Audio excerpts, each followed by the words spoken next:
എന്റെ ഭാവനാരസലവനത്തിൽ വന്നു ചേർന്നൊരു വനമോഹിനി വർണ്ണസുന്ദരമാം താലങ്ങളേന്തി വന്യപുഷ്പജാലം നിരയായി നിന്നെ വരവേൽക്കുവാനായി ഒരുങ്ങി നിന്നു.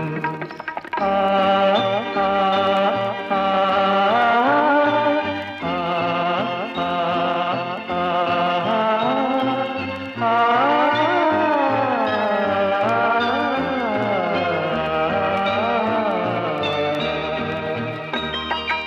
എന്റെ സ്വപ്നത്തിൻ താമര പൊയ്കയിൽ വന്നിറങ്ങിയ രൂപവതി നീലത്താമര മിഴികൾ തുറന്നു നിന്നെ നോക്കി നിന്നു ചൈത്രം